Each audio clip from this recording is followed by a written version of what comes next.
அற்புத தேவ கிருபை வழங்கும் இன்றைய மன்னா. நீர் வாழ்க, உமக்கு சமாதானமும் உம்முடைய வீட்டுக்கு சமாதானமும் உனக்கு உண்டான எல்லாவற்றிற்கும் சமாதானமும் உண்டாவதாக என்று அவனை வாழ்த்தினார்கள்.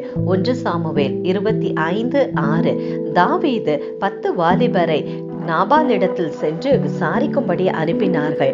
அவர்கள் போய், உமக்கு சமாதானம், உன்னுடைய வீட்டுக்கு சமாதானம், உமக்கு உண்டான எல்லாவற்றிற்கும் சமாதானம் உண்டாவதாக என்று வாழ்த்தினார்கள். நாமும் இப்படித்தான் ஒவ்வொரு வீடுகளுக்கும் செல்லும் போதும் யெகோவா ஷாலோம், சமாதானம் சமாதானம் என்று சொல்லி வாழ்த்த வேண்டும். அவர்கள் நாபாலுக்கு சமாதானம் கூறினார்கள். நாபாலுக்கு சமாதானம், வீட்டிற்கு சமாதானம், உண்டான எல்லாவற்றிற்கும் சமாதானம் என்று கூறினார்கள். இயேசு கிறிஸ்துவின் கிருபையும் இரக்கமும் சமாதானமும் உண்டாவதாக என்று ஒருவரே ஒருவர் வாழ்த்த வேண்டும். நாம் எதை விதைக்கிறோமோ அதையே அறுப்போம். சமாதானத்தை ஒவ்வொருவருக்கும் விதையுங்கள், அதையே திரும்பவும் பெற்றுக்கொள்வீர்கள்.